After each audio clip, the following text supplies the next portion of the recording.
For advertisement, call 8125893028. Our Gmail maxtvtelugu@gmail.com.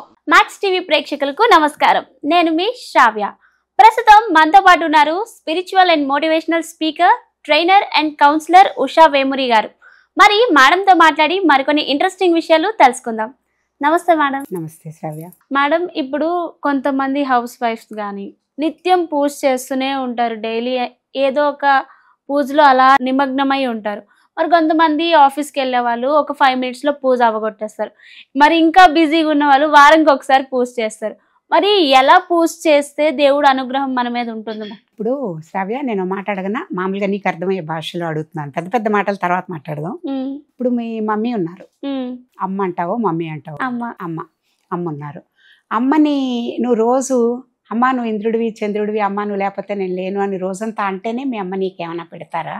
నీ అవసరాలు చూస్తారా? నువ్వు ఏమైనా పొగిడినా పొడకపోయినా ఆవిడ పని ఆవిడ చేస్తారా? పొగిడినా పొగడకపోయినా మమ్మీ చేయాల్సింది చేస్తారు. భగవంతుడు కూడా అంతేనమ్మా. ఒకటి గుర్తుపెట్టుకోవాలి, మనం ఆధ్యాత్మికతకి, రిచువల్కి, స్పిరిచువల్కి చాలా తేడా ఉంది. ఈ పద్ధతులన్నీ మనకి డిసిప్లిన్, ఒక సన్మార్గంలో పెట్టడానికి పెట్టిన మార్గాలు ఇవన్నీ. ఏదైతే పూజ, పునస్కారం, సేవ, ధర్మం, దానం ఇవన్నీ చెప్పారో అవన్నీ ఏంటంటే ఒక మనం అల్టిమేట్గా ఫైనల్ డెస్టినేషన్ మోక్షం, దానికి వెళ్ళడానికి మనం ఎవరో మనం తెలుసుకోవడానికి చూపించిన మార్గాలు. అన్ని మార్గాలు ఫైనల్ డెస్టినేషన్. ఇప్పుడు నువ్వు ఇక్కడి నుంచి అమీర్పేట వెళ్ళాలంటే బోల్డ్ రూట్స్ ఉన్నాయి. అవును. ఫైనల్ డెస్టినేషన్, స్టార్టింగ్ పాయింట్ ఏంటి, ఫైనల్ డెస్టినేషన్ ఏంటి, ఆ రెండు ముఖ్యం. మధ్యలోంచి నువ్వు A to B వెళ్ళొచ్చు, C to A వెళ్ళొచ్చు, రకరకాలుగా వెళ్ళొచ్చు. అవును, రూట్స్. ఇవి కూడా మార్గాలు కూడా అంతే. కర్మ, భక్తి, జ్ఞాన మార్గాల్లో ఎవరికేది ఇష్టమైతే అది తీసుకుంటారు. ఇప్పుడు కర్మ మార్గం మీద ఎక్కువ ఇది ఉన్నవాళ్ళు, ఆచరించాలంటే ఇష్టం ఉన్నవాళ్ళు, అది కూడా మన పాస్ట్ కర్మలో మనకున్న దీన్ని బట్టి, ఆలోచనల్ని బట్టి, ఇప్పుడున్న మనకున్న అనుభవాలని బట్టి, అన్నిటిని బట్టి కూడా ఒక్కొక్కళ్ళకి ఒక్కొక్కటి ఇష్టం. ఇప్పుడు ఎలా అయితే రెస్టారెంట్కి వెళ్తే అందరూ ఒకటే టైప్ ఆఫ్ ఫుడ్ ఆర్డర్ చేయరు. అవును. వంకాయ కూడా కొంతమందికి ఒక్కొక్కలా చేస్తే ఇష్టము, కూర అందరికీ అలాంటిది ఇష్టం ఉండదు. అలాగే ఈ మార్గాల్లో కూడా కొంతమంది భక్తి మార్గం నచ్చుతుంది, కొంతమందికి కర్మ మార్గం నచ్చుతుంది, కొంతమంది జ్ఞాన మార్గం నచ్చుతుంది. ఎక్కువ మిగతావి ఊరికే చేస్తాం కొంతవరకు డిసిప్లిన్ కోసం. అందులో మార్గంగా చెప్పేటప్పుడు ఈ భక్తి మార్గం తీసుకున్న వాళ్ళు గంటలు గంటలు మనము భగవంతుడికి, వాళ్ళకి అది సంతోషం ఇస్తుంది. ఏంటి, చాలాసేపు ఆ భగవంతుడి రూపు ఎదురకుండా కూర్చోవడం, ఆ స్తోత్రాలు ఒకటి తర్వాత ఒకటి చదివేసుకుంటూ ఉండడం, రోజు రకరకాల నైవేద్యంలో అలంకరణలు రకరకాలుగా చేయడం, బోళ్ళు పూలు తీసుకొచ్చి ఇవాళ వైట్ నాకు తెలిసి కొంతమంది భక్తులు సోమవారం తెల్ల పూలు తప్ప వాడరు, శివుడికి తెలుపు ఇష్టం అని. అంటే వాళ్ళకి వాళ్ళు అలా డిసైడ్ అయ్యారు. అవును. ఇంకా వేరే ఇష్టం లేదా శివుడికి? ఉన్నాయి, కానీ వాళ్ళు అలా డిసైడ్ అయ్యారు. ఇప్పుడు కలర్ ఆఫ్ ద డే ఎలా వేసుకుంటారో, మండే అంటే వైట్ వేసుకోవాలి, ఇట్లా ఉన్నాయి నవగ్రహాల రంగులు. అలాగే వాళ్ళు కూడా ఏం చేస్తారు, సోమవారం తెల్ల పూలు, మంగళవారం ఆరెంజ్ పూలు, బుధవారం గ్రీన్ దేంతో ఉన్నది ఒకటి అవే చేస్తారు. అట్లా అట్లా గంటలు గంటలు బోడు పూలు పెట్టి పూజలు చేయడము, స్తోత్రాలన్నీ చదువుకోవడం, సహస్రనామాలు చేసుకోవడము, షోడశోపచార పూజ రోజు చేయడము, ఇట్లా అలవాట్లు ఉంటాయి. టైం ఉండి ఇంట్లో అలవాటు ఉండి వాళ్ళకి కుదిరితే, వాళ్ళకి అందులో ఆనందం ఇస్తే చేసుకోవచ్చు. కానీ బయటికి వెళ్ళే వాళ్ళు, ఉద్యోగాలు చేసేవాళ్ళు, ఆడవాళ్ళు కూడా చాలామంది ఈ రోజుల్లో అంటే 50 ఏళ్ల నుంచి పైనుంచే చాలామంది ఆడవాళ్ళు బయటకు కూడా వచ్చి ఉద్యోగాలు చేస్తున్నారు. మరి ఇంట్లో పిల్లల్ని చూసుకుని, వంటలు చేసుకుని, డబ్బాలు కట్టుకుని బయటకు వచ్చి పెద్దవాళ్ళకన్నా అరేంజ్ చేసి ఇన్ని పనులలో దేవుడి రూమ్లో ఎంతసేపు ఉండడానికి వీలు కదా. సో వాళ్ళు ఏం చేస్తారు, ఇప్పుడు షోడశోపచారాలాగా పంచ ఉపచారాల పూజలు కూడా ఉన్నాయి.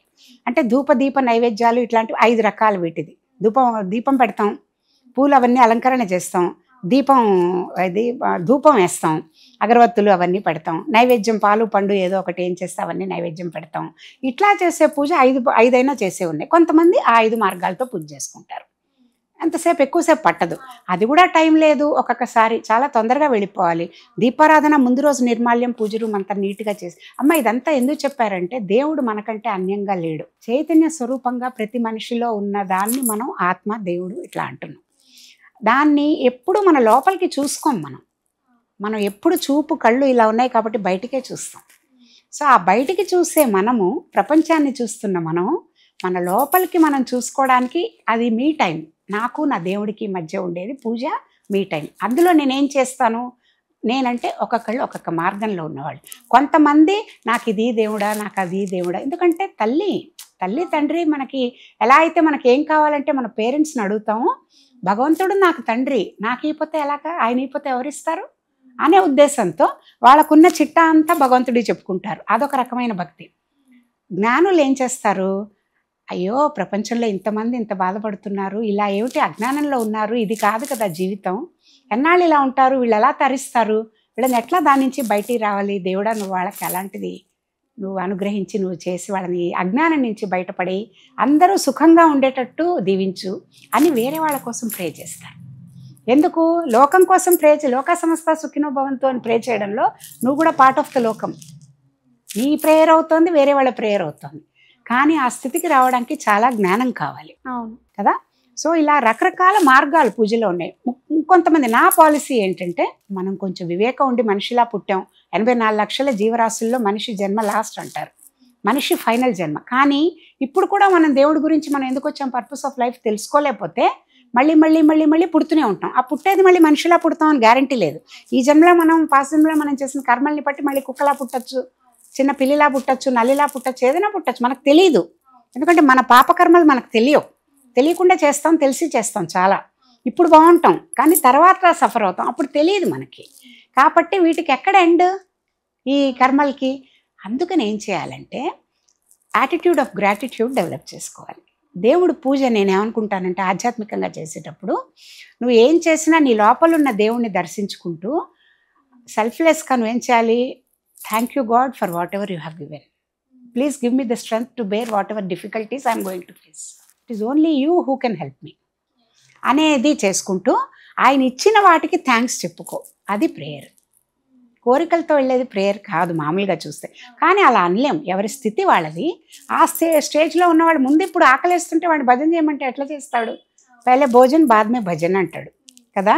కాబట్టి కష్టాలు ఉన్నవాడు ముందు దేవుణ్ణి నాకు ఇది అది అని అడిగే స్టేజ్లోనే ఉంటాడు. అది కూడా ఆవిడ ఏమి అనుకోరు, దేవుడు ఏమో అన్నీ ఇవ్వడానికి ట్రై చేస్తారు వాళ్ళ బాగోగులు చూసి. ఆయన ఫలప్రదాత, కర్మ ఫలప్రదాత. ఆయన కొత్తగా మనలో కర్మలో లేనిది ఇవ్వరు. మనం చేసిన వాటిల్లో ఏముంది అని చూసి కృష్ణుడి కథ అవన్నీ కూడా చూసాం. ద్రౌపదికి అంత అవమానం కలుగుతుంటే గబగబా కృష్ణుడిని పిలిస్తే నిండు సభలో తన చీర ఇది చేస్తున్న ప్రస్తాపారణం అప్పుడు ఆ కృష్ణుడు చూసి గబగబా వచ్చి తనకి ఎండ్లెస్ చీరలు ఇచ్చాడు, తన రెస్పెక్ట్ కాపాడాడు. ఎందుకు, దాని వెనక స్టోరీ గుర్తు చేసుకోవాలి. ఒకసారి కృష్ణుడికి ఏదో పండు కోస్తూ ఇదైతే వేలు తెగింది. అప్పుడు ద్రౌపది కూడా ఉంది, ఇలాగే ఏదో మహోత్సవం, రాఖీలు అన్నదమ్ములు అంది, అందరూ ఉన్నారు, రాణిలు ఉన్నారు, ద్రౌపది కూడా ఉంది. వీళ్ళందరూ గబగబా బట్ట తెద్దాం, ఎక్కడికి వెళ్దాం అని చెప్పి వెతుకుతున్నారట. ద్రౌపది ఒక్కతే పట్టు చీరను కూడా చూడకుండా వెంటనే చింపేసి కట్టింది. ఇంత చిన్న పీస్, అంత పీస్కి దేవుడు ఎన్ని కోట్లు ఎన్ని వందల రెట్లు ఇచ్చాడు. అవును, భగవంతుడు ఎప్పుడు ఏది ఉంచుకోడు, విత్ ఇంట్రెస్ట్ ఇస్తాడు. కానీ ఆయన ఇవ్వడానికి ముందు మనం ఏమైనా చేయాలిగా. అవును, మనం ఏం చేయాలి, కుచేలుని గొప్పవాడిని చేయడానికి కూడా కృష్ణుడు ఇలాగే ఆలోచించాడు. తను ఏం చేశాడు అని చూశాడు, ఎప్పుడు ఏమీ లేదు, నిండు దరిద్రంలో ఉన్నాడు జన్మంతా. అప్పుడు ఇంకా వాళ్ళ ఆవిడ ఇచ్చిన దీన్ని తను ఇవ్వకపోతే తనకు మేలు చేయలేడని ఆవిడ అటుకులు ఇచ్చి పంపిస్తే అది కూడా తీయడానికి అభిమాన పడుతున్నాడు. ఇంత పెద్ద రాజభోగం మహల్లో ఈ ముక్కిపోయిన అటుకులు ఇవ్వడం ఎలాగా ఫ్రెండ్కి అని తీయట్లేదు. తీయకపోతే అప్పుడు తనే ఏం తెచ్చావు నా కోసం అని చెప్పి తనే తీసుకుని ఒక గుప్పెడు తింటే అక్కడ ఇళ్ళన్నీ మారిపోయాయి, రెండో గుప్పెడు తింటే మళ్ళీ ఇదేంది, మూడో గుప్పెడు తినపోతుంటే రుక్మిణి చేయి పట్టుకుంది. ఆవిడ తెలుసు లక్ష్మీదేవి అంశ, ఆవిడ పుట్టింది అవతారం. అప్పుడు వెంటనే చేయి పట్టుకుని చాలు, 2 సార్లు ఇచ్చిన దానికి మనందరం ఇంత చేసాము, 3వసారి కూడా నువ్వు వేస్తే మేమందరం ఊడిగని చేయాలి వాళ్ళ ఇంటి దగ్గర జన్మలు, అందుకని ఇంత చాలు అతనికి అని చెప్పి చేయి పట్టి ఆపింది అనమాట. భగవంతుడు ఎప్పుడైనా మనకి ఏదైనా ఇవ్వాలి అని అంటే మనము ఏదైనా మంచి చేసుకుని ఉండాలి.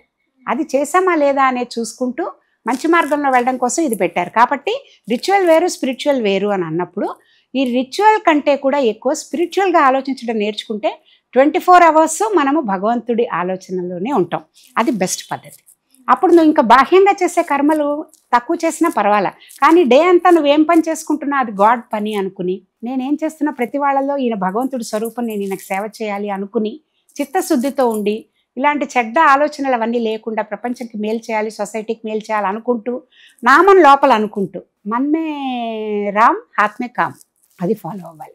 అంటే లోపల ఎప్పుడు నువ్వు శ్రీమాత్రే నమః అనుకో, ఆంజనేయ స్వామి భక్తురాలు అయితే ఆంజనేయ స్వామిని అనుకో, ఎవరు ఆపుతారు, నువ్వు ఉద్యోగం చేసుకుంటున్నా లోపల కంటిన్యూస్ అనుకోవచ్చు, అజప జపం అది చేసుకుంటూ నువ్వు ఫిజికల్గా చేసే పని చేస్తూ ఉన్నప్పుడు అది బెస్ట్ భక్తి. దేవుడు ఎప్పుడు నేను 24 గంటలు పూజ చేయమని నీ క్వశ్చన్కి వస్తే కనుక 5 minutes చేసినా 5 seconds చేసినా మనసులో ఆలోచనలో కనుక భగవంతుడిని పెట్టుకుని చేత్తో పని భగవంతుడి నామం ఎప్పుడు చేసుకుంటూ ఉంటే మనకు ఎటువంటి ఇబ్బంది లేదు, గిల్ట్ ఫీల్ అవ్వాల్సిన పని లేదమ్మా. చాలా చక్కగా చెప్పారు madam. Thank you so much. Thank you.